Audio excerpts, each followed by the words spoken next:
கர்த்தருடைய பரிசுத்த நாமத்துக்கு மகிமை உண்டாவதாக. परमेश्वर के पवित्र नाम की महिमा हो। மீண்டும் உங்களை சந்திப்பதில் மிக்க மகிழ்ச்சி அடைகிறேன். मैं खुश हूँ कि दोबारा आपसे मिलने का एक अवसर मिला।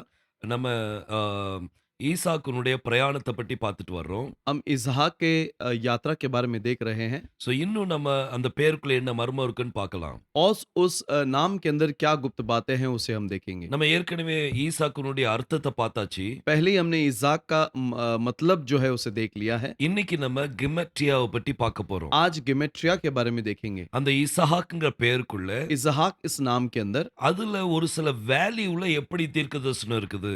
उसके जो अंक है उसमें क्या भविष्यवाणी है இந்த கிமெட்ரியா வந்து ரொம்ப கேர்ஃபுல்லா பார்க்கணும். और गिमेट्रिया को बहुत सावधानी से देखना है। நிறைய பேர் கிமெட்ரியா படிக்கிறாங்க.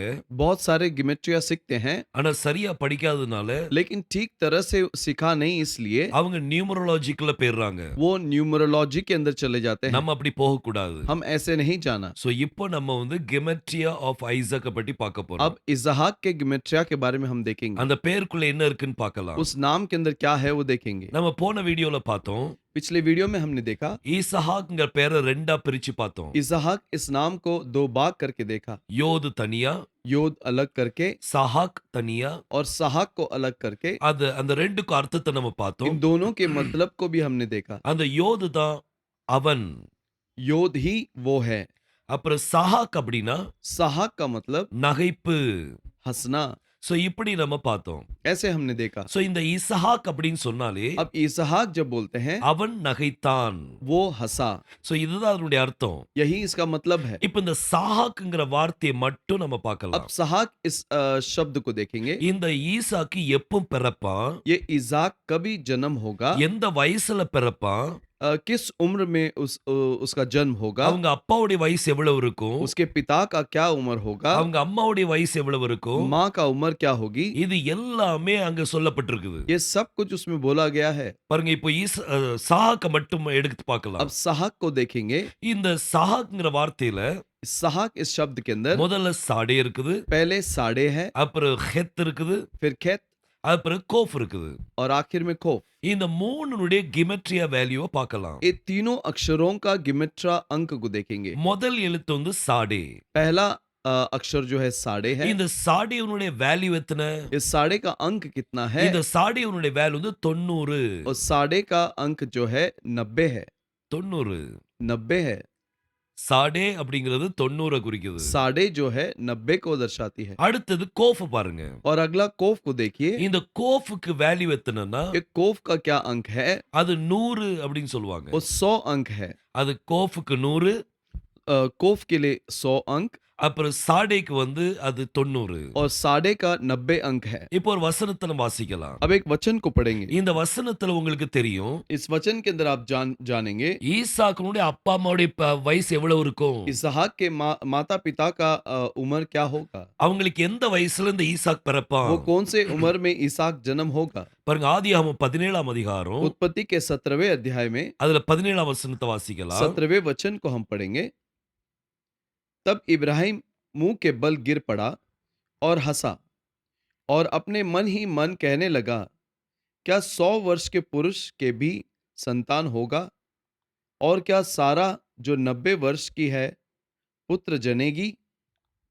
பாருங்க அருமையா ஒரு வசனத்தை சொல்றாரு. देखिए अद्भुत वचन कहता है। அந்த பேருக்குள்ளே வயசெல்லாம் இருக்குது. उस नाम के अंदर ही उनका उम्र भी है। ஆபிரகாம் முகங்குப்புற விழுந்து நகைத்தான். और इब्राहिम सर के बल गिरकर हंसा। அவன் நகைத்த பிறகு என்ன वो சொல்றான்? हंसने के बाद क्या सोचा, 100 வயசான எனக்கு பிள்ளை பிறக்குமா?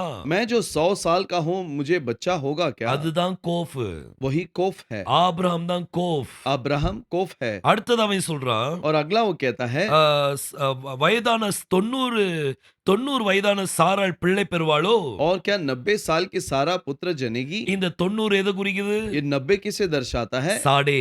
साड़े இந்த ஆபிரகாமையும் சாராளுடைய வயசு குறிக்குது. इब्राहिम और सारा का उम्र को दर्शाता है। ஆபிரகாமுடைய வயசு 100, इब्राहिम का वही इब्राहिम का 100 साल का है அப்புறம் சாராளுடைய வயசு 90. और सारा 90 साल की है। சோ இவங்க ரெண்டு பேருடைய இந்த வயசுல தான் इन दोनों के उस उम्र में ही ஈசஹாக் பிறக்கிறான். इसहाक जन्म होता சோ है। எவ்வளவு அருமையா கர்த்தர் வச்சிருக்கிறாரு. परमेश्वर ने कितने अद्भुत रीति से रखा है। அடுத்தது பாத்தீங்கன்னா अगला आप देखेंगे तो ஹெத் அப்படிங்கிற வார்த்தை. खेत ये शब्द है। ஹெத்னா அதுக்கு அர்த்தம் என்ன?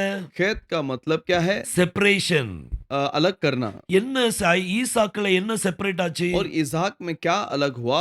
அவன் 8வது நாள் 8वें दिन को அவன் விருத்த சேதனம் பண்ணப்பட்டான். उसकी खतना किया गया। இந்த ஈசாக்குல இந்த கெத்துங்கிற வார்த்தை और इसहाक में ये खेत जो शब्द है அதுக்குள்ள கிமெட்ரியா வேல்யூ उसका गिमेट्रिया अंक जो है அது 8 वो 8 है।